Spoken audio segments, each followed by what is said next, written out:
Good morning to all of you. आप लोग का द नर्सिंग क्लासेस में स्वागत है।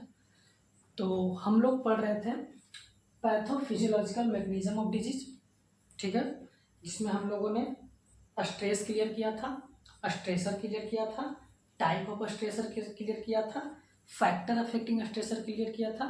आज हम लोग एक नया टॉपिक स्टार्ट करने वाले हैं। उसी के अंडर, उसी लेसन के अंडर नेक्स्ट टॉपिक है सिम्टम ऑफ स्ट्रेस, ठीक है। अब सिम्टम क्या होता है? तो सिम्टम का शुद्ध मीनिंग है लक्षण, ठीक है। तो स्ट्रेस के क्या क्या लक्षण हैं, ठीक है, मतलब होने के। सिम्टम ऑफ स्ट्रेस मतलब ये आप में अगर ये आप कर रहे हैं तो आपको स्ट्रेस हो सकता है, ठीक है। तो सिम्टम ऑफ स्ट्रेस हम लोग पढ़ेंगे नेक्स्ट। क्या है सिम्टम? हिंदी में अगर बात करें तो ये लक्षण, ठीक है।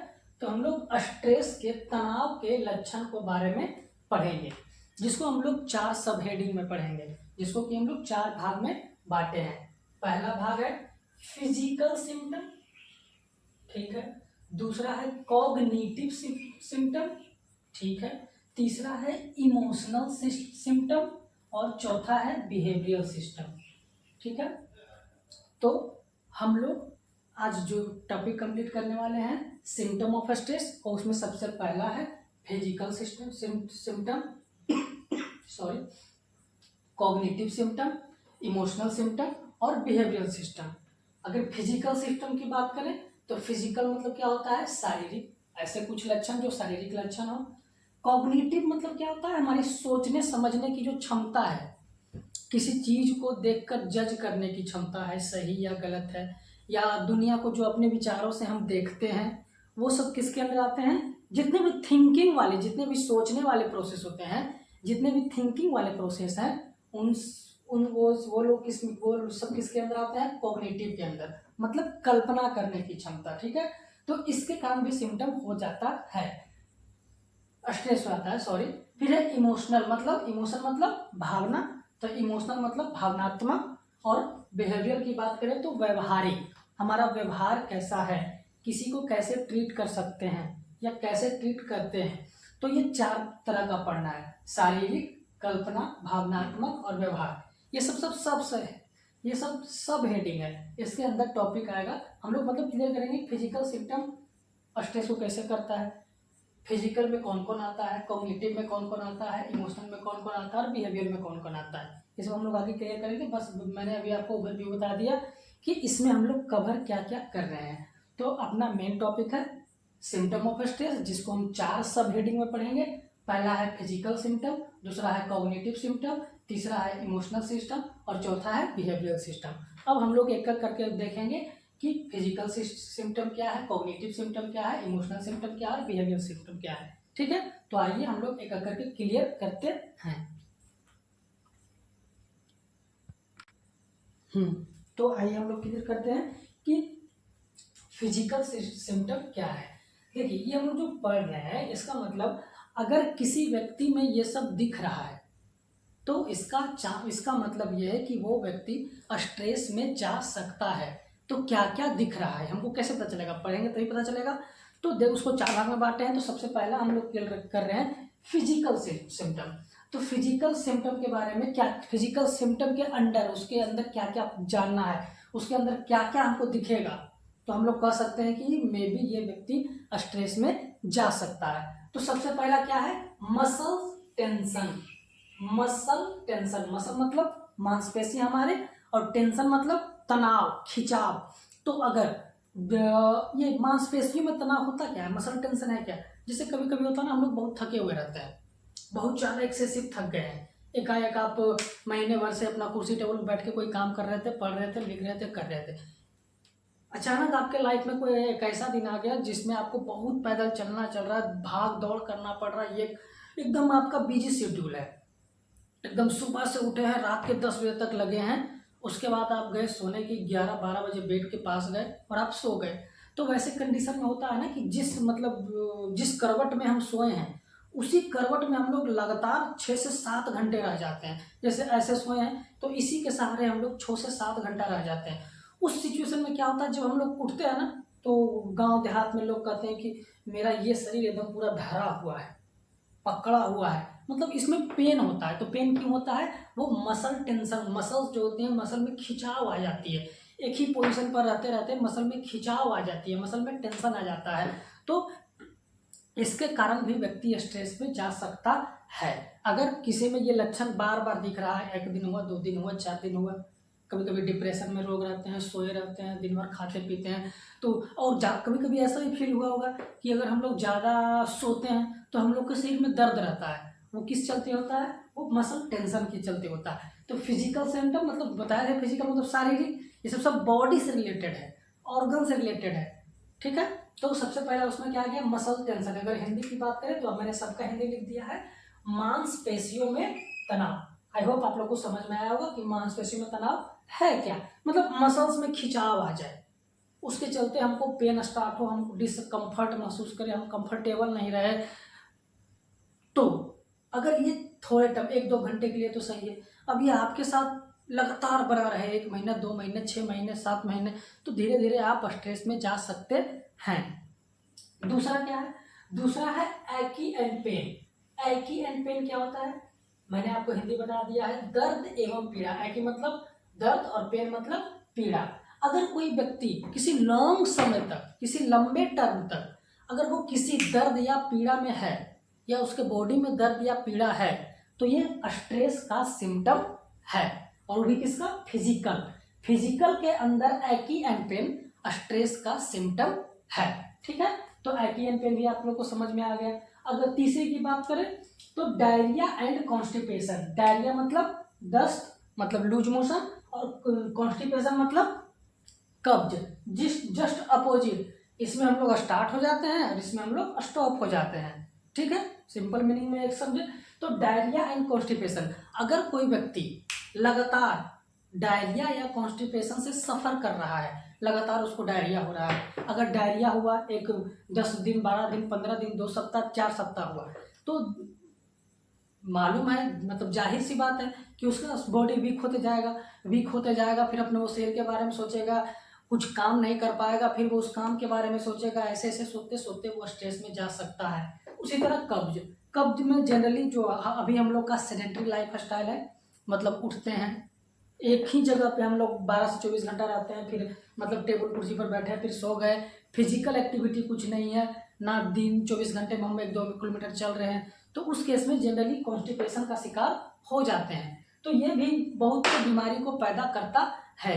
तो ऐसे केस में भी व्यक्ति स्ट्रेस में जा सकता है। तो मैंने आपको क्लियर करवा दिया मसल टेंशन क्या होता है, एकी एंड पेन क्या होता है, और डायरिया एंड कॉन्स्टिपेशन क्या है, ठीक है। उसके बाद है इनडाइजेशन। इनडाइजेशन बोले तो अपच, मतलब जो हम भोजन ले रहे हैं वो सही से पच नहीं पा रहा है, 1 दिन हुआ, 2 दिन हुआ, कोई प्रॉब्लम नहीं। अगर ये कंडीशन लगातार चलते आ रही है तो मे बी वो व्यक्ति स्ट्रेस में जा सकता है। ये भी एक स्ट्रेस का, तनाव का लक्षण है, ठीक है। इनडाइजेशन मतलब अपच। उसके बाद अल्सर। अल्सर मतलब क्या होता है? अगर हिंदी की बात करें तो फोड़ा, अगर इंग्लिश में बात करें तो ओपन वाउंड या ओपन सोर, मतलब खुला जख्म, जैसे कि जनरली हम लोग के स्टोमेच में हो जाता है, पेप्टिक अल्सर जिसको बोलते हैं, वो जख्म जैसा हो गया, तो उसको पेन होगा, इंटरनल ब्लीडिंग होगा, सही से उसका खाना नहीं पचेगा, और बहुत सारी प्रॉब्लम आ सकती है।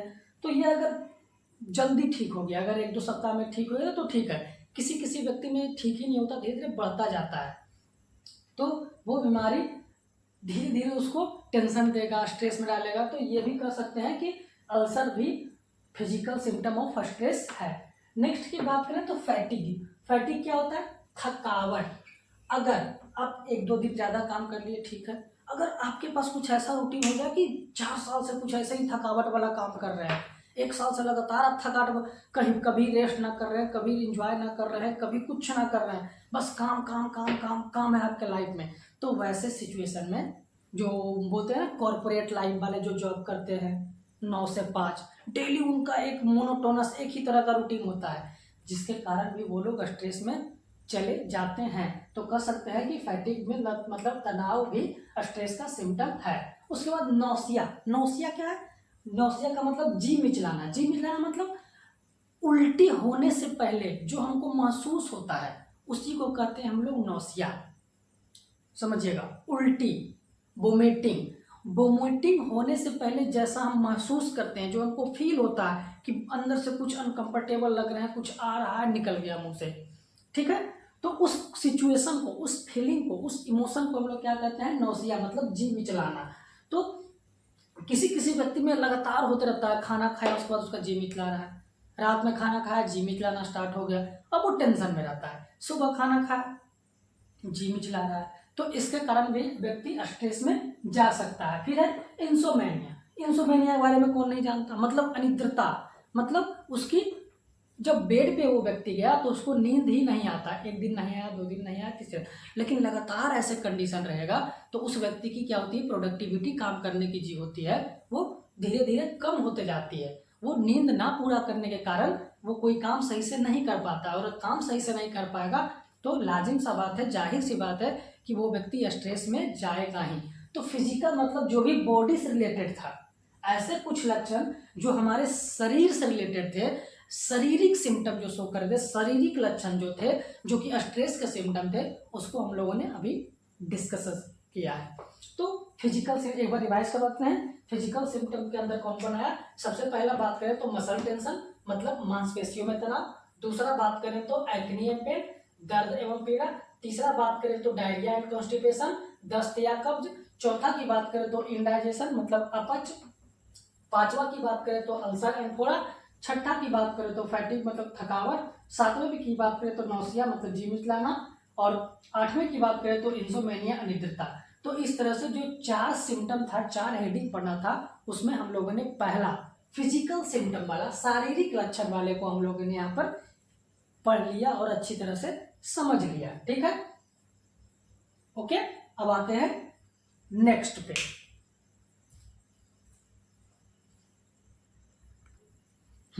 तो हम लोग का नेक्स्ट क्या है?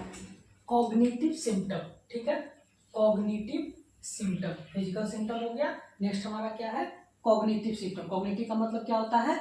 मस्तिष्क की सोचने की क्षमता, या जो हम कल्पना करते हैं, वो सब किसके अंदर आता है? कॉग्निटिव के अंदर। ठीक है, तो इसके अंदर कौन कौन है? तो इसके अंदर सबसे पहला है मेमोरी लॉस, दूसरा है सेल्फ क्रिटिसिज्म, तीसरा क्या है? पुअर जजमेंट, चौथा क्या है? निगेटिव थॉट, और पांचवा क्या है? Loss of concentration. तो कॉग्निटिव सिम्टम के अंदर हम लोग को 5 बातें देखनी पड़ेगी। अगर ये सारी बातें किसी व्यक्ति में दिखाई दे रहा है या शो कर रहा है तो चांसेस है कि वो व्यक्ति स्ट्रेस में जा सकता है। ठीक है, सबसे पहले कॉग्निटिव। कॉग्निटिव का मतलब क्या हुआ? हमारे मस्तिष्क, हमारे दिमाग की जो सोचने की क्षमता होता है उसको हम लोग कहते हैं कॉग्निटिव। ओके, और सिम्टम बोले तो लक्षण। इसके अंदर 5 चीजों को देखना है। सबसे पहला, अगर व्यक्ति में मेमोरी लॉस हो गया है। दूसरा, अगर व्यक्ति सेल्फ क्रिटिसिज्म का शिकार है। तीसरा, अगर वो व्यक्ति पुअर जजमेंट करता है। चौथा, नेगेटिव थॉट उसके अंदर आती है। और पांचवा, लॉस ऑफ कंसंट्रेशन। अगर ये पांचों की हिंदी की बात करें तो मेमोरी लॉस का मतलब होता है यादों का मिटना, सेल्फ क्रिटिसिज्म का मतलब होता है आत्म आलोचना करना, पुअर जजमेंट का मतलब होता है खराब फैसला, नेगेटिव थॉट का मतलब होता है नकारात्मक विचार, और लॉस ऑफ कंसंट्रेशन का मतलब होता है एकाग्रता का नुकसान। अब ये सब कैसे है और क्या है? सबसे पहला है मेमोरी लॉस। कभी कभी देखा जाता है किसी bad luck chance by accident या कुछ हो गया, या कोई हमारे नर्व में खराबी आ गई, ब्रेन में कुछ खराबी हो गया, कोई बीमारी हो गया ऐसा भूलने वाला, तो उसमें क्या होता है, हमारी जो मेमोरी होती है, जो हमारी यादें होती है, जो हमारी जिंदगी की जितनी भी यादें होती है, वो क्या होता है, या तो वो एकाएक मिट जाता है, या कहीं खत्म हो जाता है, या वो धीरे धीरे लॉस होना स्टार्ट करता है। तो इन दोनों सिचुएशन में, अगर धीरे धीरे भी मिट रहा है या एकाएक खत्म हो गया है, इन दोनों सिचुएशन में जिस भी व्यक्ति की मेमोरी लॉस होगा वो व्यक्ति स्ट्रेस में जा सकता है। तो कॉग्निटिव, ये सब में फिजिकल नहीं है, इसमें शारीरिक कुछ नहीं है, इसमें जो भी है माइंड का गेम है। ठीक है, मतलब आप कैसे सोचते हैं इस पर भी आपका जीवन मतलब डिपेंड करता है। अच्छा सोचे, अच्छा बने, सिंपल रूल है। ठीक है, जैसा सोचोगे वैसा बनोगे। बड़े बूढ़ों से हम लोग सुनते आ रहे हैं। तो उसमें है पहला मेमोरी लॉस। अगर किसी व्यक्ति का किसी कारण मेमोरी लॉस मतलब याद मिट गया है, एकाएक मिट गया या धीरे धीरे वो चीज़ों को भूल रहे हैं, तो वैसे कंडीशन में वो व्यक्ति स्ट्रेस में जा सकता है। अगर दूसरे पॉइंट की बात करें तो सेल्फ क्रिटिसिज्म। सेल्फ क्रिटिसिज्म क्या है? आत्म आलोचना। आत्म आलोचना मतलब क्या है? ये सिंपल वर्ड है, इंग्लिश को छोड़िए और हिंदी को छोड़िए, दोनों हार्ड लग रहा है। सिंपल में खुद की बुराई खुद से करना, ठीक है। सेल्फ क्रिटिसिज्म क्या है? खुद की बुराई खुद से करना, किसी दूसरे से नहीं। आपकी बुराई कोई दूसरा नहीं कर रहा है, और अपनी बुराई भी आप दूसरे के सामने में भी कर सकते हैं। कभी कभी लोग खुद से करते हैं या समाज में अपने आप को बुरा साबित कर रहे हैं, आप वो है नहीं, लेकिन अपनी बुराई समाज को बता रहे हैं या खुद को कोस रहे हैं कि यार हम ये करते तो ये हो जाता, वो करते तो वो हो जाता, अगर हम अच्छे से पढ़ते लिखते 10th तक तो बहुत अच्छे नंबर आते थे, मैं ये काम कर सकता था, मैं 4 घंटे 10th में पढ़ सकता था, लेकिन मैं नहीं पढ़ा, मैं उस रात पढ़ लेता तो इस रात कुछ और रहता। ऐसा ऐसा कभी कभी निगेटिव थॉट दिमाग में आता है। कभी कभी हम लोग खुद को कोसते हैं और जनरली ऐसा सबके लाइफ में आता है।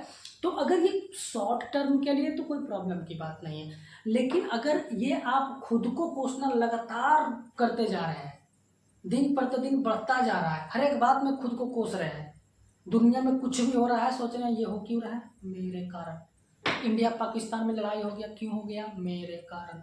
मैं अगर धरती पर नहीं रहता तो ये लड़ाई नहीं होता। आसपास के बगल में कोई डेथ कर गए, क्यों डेथ किए? मेरे कारण। मैं अगर प्राइम मिनिस्टर रहता तो इनको एम्स में भर्ती करवा देता, अपोलो हॉस्पिटल में भर्ती करवा देता। मैं प्राइम मिनिस्टर रहता तो मेरे अंडर में इतना हेलीकॉप्टर रहता, उसको हेलीकॉप्टर से विदेश भेज देता, एरोप्लेन से भेज देता। मैं प्रधानमंत्री नहीं बन सका, इसलिए ये आदमी डेथ कर गया। मतलब इस तरह के भी थॉट व्यक्ति के दिमाग में आते हैं। वो हर एक बात को मतलब अपने पर लेता है कि ये गलत क्यों हुआ है, मेरे कारण हुआ है। जिसको क्या बोलेंगे? Self criticism. अगर ये लगातार बढ़ता गया तो व्यक्ति स्ट्रेस में जा सकता है। तो दूसरा भी सेल्फ क्रिटिसिज्म भी आप लोग का क्लियर हुआ। अब तीसरे की बात करें तो पुअर जजमेंट मतलब खराब फैसला। कुछ कुछ आपके आसपास लोग मिलेंगे जो जिंदगी में कभी कभी न किसी मोड़ पर तो हर एक व्यक्ति खराब फैसले लेते हैं। ऐसा नहीं कि कोई व्यक्ति हमेशा सही रह सकता है, लेकिन वो कभी कभी लेते हैं। लेकिन आपके आसपास समाज में कभी कुछ ऐसे आदमी मिलेंगे जो कभी कभी नहीं, अक्सर खराब ही फैसला लेते हैं। उनके लिए कभी कभी अच्छे फैसले के लिए यूज होता है। मतलब वो खराब फैसले में माहिर आदमी है, अच्छे से फैसला लेना उनका काम ही नहीं, हम क्यों ले अच्छा फैसला। तो अगर आप अपने लाइफ में दिन प्रतिदिन डे टू डे लाइफ में हमेशा अगर आप खराब फैसले ले रहे हैं, आप किसी चीज़ को समझ नहीं पा रहे हैं और बिना समझे कोई फैसला लेते हैं, एक दो लिए तो ठीक है, आप उसको मेंटेन कर सकते हैं, कंपनसेट कर सकते हैं, लेकिन बार बार अगर आप खराब फैसला लेते हैं तो चांस है कि आप स्ट्रेस में जा सकते हैं। तो पुअर जजमेंट भी क्लियर हुआ, खराब फैसला। अब आता है निगेटिव थॉट मतलब नकारात्मक विचार, मतलब गलत विचार दिमाग में ना, निगेटिव थॉट आना, जिसमें कि एक सबसे बड़ा है सुसाइडल थॉट। कोई भी व्यक्ति सुसाइड तुरंत ऐसा ना हुआ कि वो बैठा हुआ जाके लटक गया, नहीं, ये प्रोसेस बहुत पहले से स्टार्ट होता है। अगर व्यक्ति आज सुसाइड कोई किया है तो वो बहुत 1-2 साल से उसके दिमाग में आता है, यार ये नहीं होगा, वो नहीं होगा, मैं मर जाऊंगा, मुझसे कुछ ना होगा। तो ये सुसाइडल थॉट आते आते आते इतना मजबूत हो जाता है कि आपको जो मरने से जो पेन होगा, आपके परिवार को जो पेन होगा, आपकी खुद हालत खराब हो जाएगी। जो सुसाइड करेगा वो सबको वो मतलब वो सब सोच ही नहीं पाता है, बस उसको लगता है बस सुसाइड कर ले हम सही रहेंगे। तो ये सब किसके नतीजे हैं? Negative thought. और सुसाइड भी स्ट्रेस का ही नतीजा है। तो निगेटिव थॉट से स्ट्रेस हुआ और स्ट्रेस से सुसाइड। तो अच्छा सोचें, स्वस्थ रहें, ठीक है। तो निगेटिव थॉट मतलब नकारात्मक विचार भी स्ट्रेस का सिम्टम है। नेक्स्ट की बात करें तो नेक्स्ट है लॉस ऑफ कंसंट्रेशन। जैसे फॉर एग्जाम्पल अभी कुछ रिसर्च है कि जनरली व्यक्तियों का कंसंट्रेशन है वो कम होते जा रहा है, और इसका सबसे बेस्ट एग्जांपल है वो इंस्टाग्राम टिकटॉक जितने भी आए थे ना, उसमें वीडियो 10 से 15 सेकंड के होते हैं। अभी तो कुछ कुछ इधर 4 सेकंड का जो वीडियो इंस्टाग्राम पर वायरल चल रहा था। तो वो क्यों हो रहा है? क्योंकि आजकल के व्यक्तियों में कंसंट्रेशन की पावर कम गई है। किसी भी चीज को वो ज्यादा देर तक नहीं देख सकते हैं, ठीक है। उनको मतलब 10 सेकेंड में कुछ नया चाहिए, इसलिए रील्स इतना फेमस है, क्योंकि लोगों की कंसंट्रेशन पावर कम हो चुकी है। और उस रील्स की वजह से 10 सेकेंड में हम लोग के पास नया चीज आ रहा है, तो हम लोग को कंसंट्रेट कितना कर देर पड़ना पड़ा? 10 सेकेंड। 10 चीज में फिर नया चीज आ गया, फिर 10 सेकेंड। तो धीरे धीरे हम लोग जब कंसंट्रेशन कम हो रहा तो हम लोग का मेमोरी याद करने की जो क्षमता है वो भी कम जाती है, क्योंकि वो भी कंसंट्रेशन पे ही डिपेंड करता है। जैसे कि पहले जो लोग थे उनको नंबर, बहुत लोगों का नंबर याद रहता था। आज के जो हैं उनको किसी का नंबर में भी घर में 1-2 का नंबर याद रहे, खुद का नंबर याद रहे। कुछ कुछ लोग से तो नंबर पूछो तो वो अपने मोबाइल निकालेंगे और देखेंगे कि इतना इतना मेरा नंबर है। तो कंडीशन ये हो चुका है कि कुछ कुछ लोग तो अपना नंबर याद नहीं कर पाते। तो ये सब किसका कारण है? Loss of concentration. अगर आप कोई स्टूडेंट नहीं है तो चलेगा, कोई दिक्कत नहीं। लॉस ऑफ, एक किसान है, लॉस ऑफ कंसंट्रेट नहीं कर पा रहा है, चलो चलेगा। लेकिन अगर आप एक स्टूडेंट हैं, लेकिन अगर आप कंसंट्रेट नहीं कर पा रहे हैं, तो जाहिर सी बात है कि आप अगर लंबे समय तक इससे जूझ रहे हैं तो आप मे बी स्ट्रेस में जा सकते हैं। क्योंकि अगर आप कंसंट्रेट नहीं कर पाइएगा तो आपकी एकेडमिक जो भी रिजल्ट है वो खराब जाएगा। और एक स्टूडेंट के लिए एकेडमिक रिजल्ट ही, परीक्षा का रिजल्ट ही मायने रखता है स्टूडेंट लाइफ में। अगर वो खराब गया तो फिर आपके दिमाग में थाउट आएंगे और वो बहुत सारी चीज़ें आपको सोचने पर मजबूर करेगा और फाइनली वो आपको स्ट्रेस में ले जाएगा। तो फाइनली हम लोगों ने कॉग्निटिव सिस्टम मतलब मस्तिष्क की सोचने की क्षमता को बारे में भी अच्छे से समझा। उसके अंदर हम लोगों ने पढ़ा मेमोरी लॉस, यादों का मिटाना, सेल्फ क्रिटिसिज्म, आत्मालोचना, पुअर जजमेंट, खराब फैसला, निगेटिव थाउट, नकारात्मक विचार, लॉस ऑफ कंसंट्रेशन, एकाग्रता का नुकसान। तो 4 हम लोग को सब हेडिंग पढ़ना था, उसमें हम लोगों ने 2 सब हेडिंग को क्लियर कर लिया। आइए अब करते हैं नेक्स्ट सब हेडिंग को क्लियर। तो अगर हम लोग नेक्स्ट की बात करें तो 2 हो गया था और 2 को मैं अभी क्लियर कर रहा हूं। तो तीसरा क्या है? तीसरा है इमोशनल सिम्टम। इमोशन मतलब क्या होता है? इमोशन मतलब होता है भावना, ठीक है। हमारी किसी के प्रति क्या सोच है, किसी के चलते हम क्या भावना रखते हैं, उसको बोलते हैं अपना इमोशन, ठीक है। तो इमोशन वर्ड से आया इमोशनल, जिसको कहते हैं इमोशनल सिम्टम। इसका हिंदी हो गया भावनात्मक लक्षण। इसके अंदर क्या आएगा? तो इसके अंदर भी कुछ वैसा ही जो अंदर अंदर हम लोग को रहता है। फिजिकल तो होगा नहीं इसमें, भावना तो मन में ही रहता है ना, जो हम लोग सोच है वही तो हमारी भावना है। तो इसके अंदर क्या क्या पढ़ना है? सबसे पहला इसके अंदर देखना है depression, anger, anxiety and fear, mood swing, loneliness और शॉर्ट टेम्पर। तो इमोशनल सिम्टम के अंदर हम लोग को 6 चीज पढ़ना है। सबसे पहला डिप्रेशन, दूसरा एंगर, तीसरा एंजाइटी एंड फियर, चौथा मूड स्विंग, पांचवा लोनलीनेस और छठा शॉर्ट टेम्पर। अगर हिंदी की बात करें तो इमोशनल सिम्टम मतलब भावनात्मक लक्षण हो गए, ठीक है। ओके, उसके बाद डिप्रेशन मतलब अवसाद, एंगर मतलब गुस्सा और एंजाइटी एंड फियर मतलब चिंता और डर। एंजाइटी का मतलब चिंता होता है, फियर का डर होता है। मूड स्विंग, मूड में तेजी से बदलाव, मूड में तेजी से बदलाव को क्या बोलते हैं? Mood swing. उसी तरह अकेलापन, अब लोनलीनेस का क्या होता है?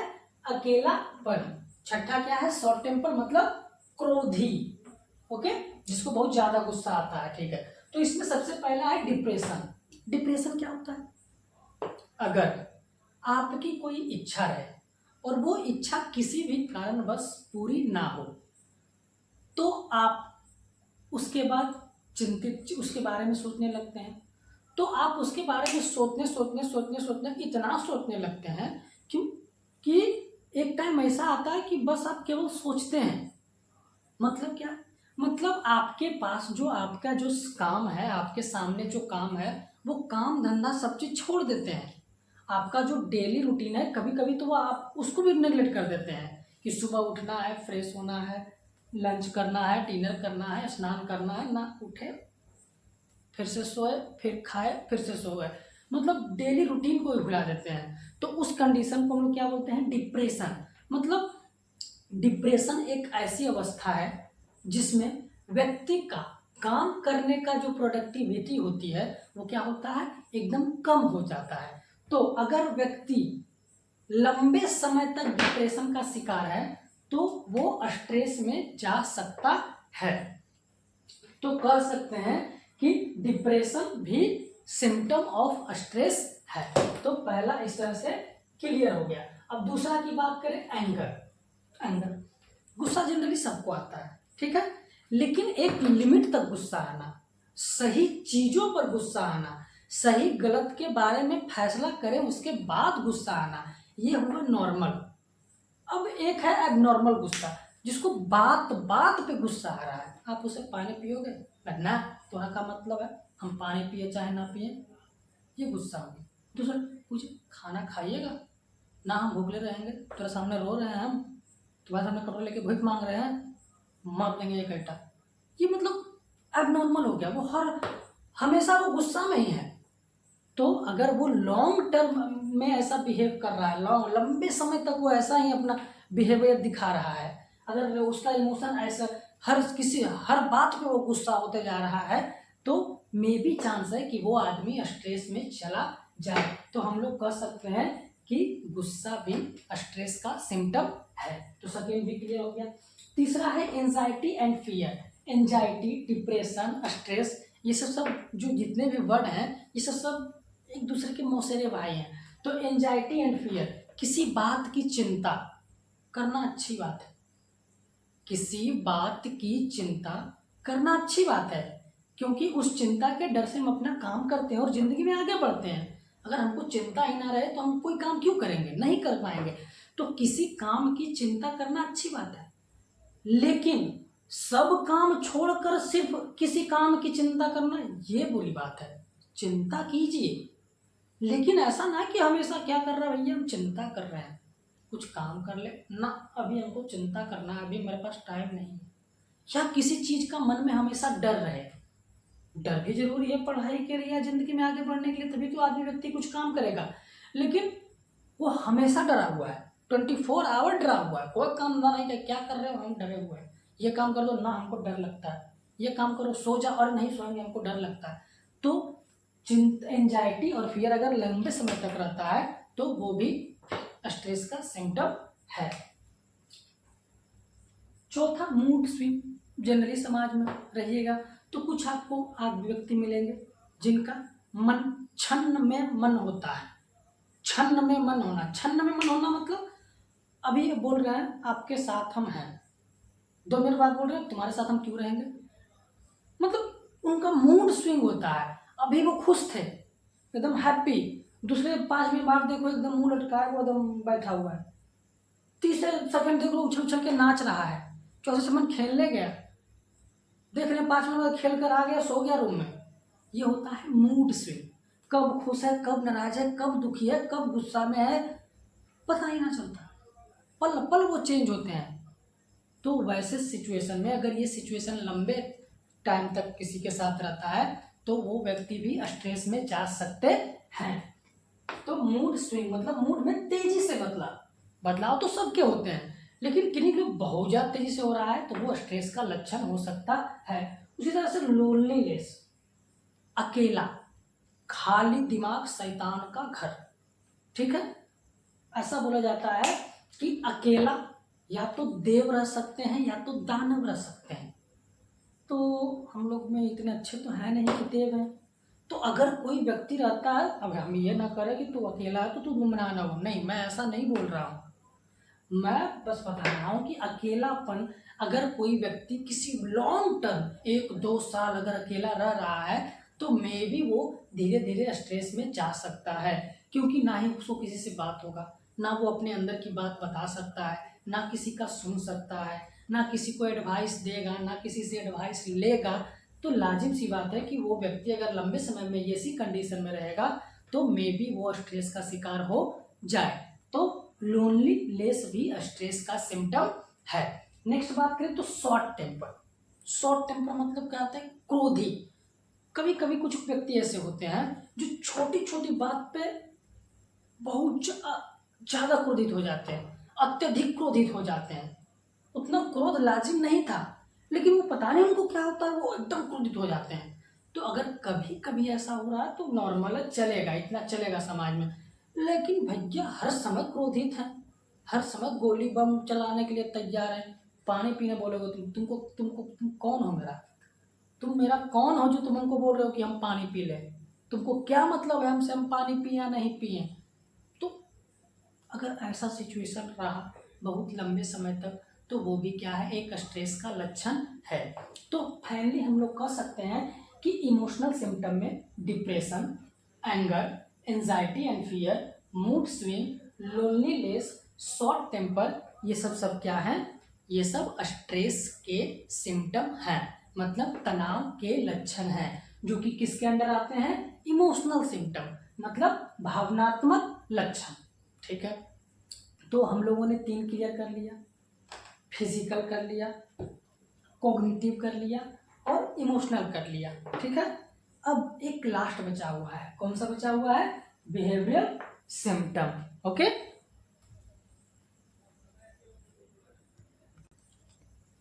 तो अब हम लोग का लास्ट क्या है?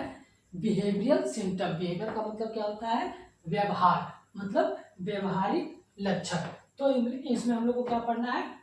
इसमें हम लोग को 5 चीजें पढ़नी है। ठीक है, सबसे पहला over eating, alcoholism, sleeping too much, nail beating और नेग्लेक्टिंग द रिस्पॉन्सिबिलिटी। ठीक है, तो हम लोग पढ़ रहे हैं व्यवहारिक सिम्टम, मतलब व्यवहार, मतलब बिहेवियर सिम्टम, जिसके अंदर हम लोग को 5 चीज पढ़ना है। पहला क्या है? ओवर ईटिंग, मतलब ज्यादा खाना। दूसरा क्या है? अल्कोहलिज्म, मतलब शराबीपन। तीसरा क्या है? स्लीपिंग टू मच, मतलब ज्यादा सोना। चौथा क्या है? नेल बाइटिंग, मतलब नाखून चबाना। पांचवा क्या है? निग्लेक्टिंग रेस्पॉन्सिबिलिटी, अपने कर्तव्यों से दूर भागना। ठीक है, तो पहला क्या है? Over eating. अगर कोई व्यक्ति खाना खा रहा है नॉर्मल वे में तो कोई बात नहीं, लेकिन कभी कभी व्यक्ति ऐसा होता है कि कुछ ज्यादा खाने लगते हैं। ठीक है, अगर वो ज़्यादा खाने लगते हैं तो धीरे धीरे उनमें मोटापा आ जाता है। मोटापा होता है तो मोटापा को बोला जाता है कि 100 बीमारियों का वो क्या होता है? घर होता है। मोटापा आया तो आपके अंदर कुछ ना कुछ रोग डेवलप होगा ही। ठीक है, तो अगर आप ज़्यादा खा रहे हैं तो आपके अंदर ओबेसिटी आएगी, मतलब मोटापापन आएगा। अगर मोटापापन आया तो आपके अंदर बीमारी आएगा, और बीमारी आएगा तो आप स्ट्रेस में जा सकते हैं। तो अतः हम लोग कह सकते हैं कि ओवर ईटिंग भी स्ट्रेस का एक लक्षण है। ओके, सेकेंड क्या है? अल्कोहलिज्म, शराबीपन। जो व्यक्ति ज़्यादा शराब पीते हैं, ज़्यादा या कम कुछ भी हो, जो भी व्यक्ति शराब पीते हैं उनका स्ट्रेस में जाने का चांसेस एक नॉर्मल पीपुल से ज़्यादा होता है, क्योंकि वो शराब जब पिएंगे तो उनका माइंड सही से काम नहीं करेगा, और किसी व्यक्ति का दिमाग सही से काम ना करेगा तो वो उल्टे सीधे काम करेगा ही। और अगर वो उल्टे सीधे काम करता है तो उसका रिजल्ट भी बुरा होगा, और अगर उसका रिजल्ट बुरा होता है तो फाइनली उसका बुरा रिजल्ट को उसी को भोगना पड़ेगा।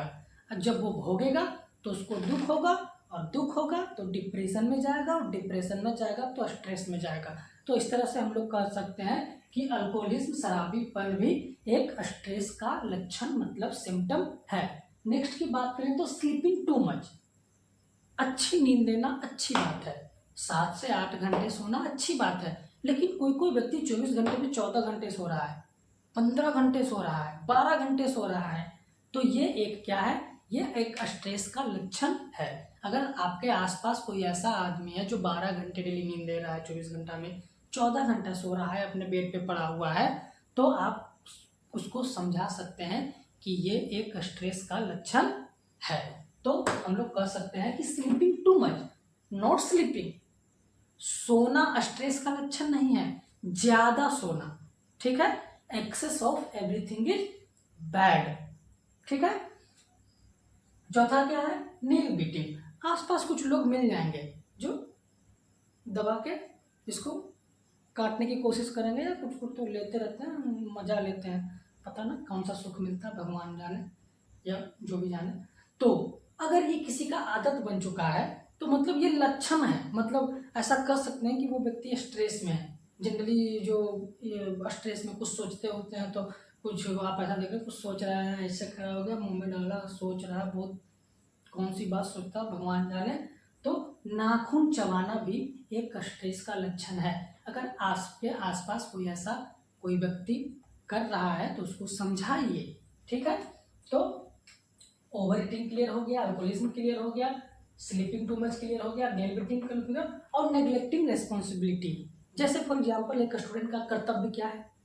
पढ़ना, पढ़ाई करना कर्तव्य है। तो अगर वो स्टूडेंट पढ़ाई नहीं करता है, मतलब वो अपनी रिस्पॉन्सिबिलिटी को नेग्लेक्ट कर रहा है।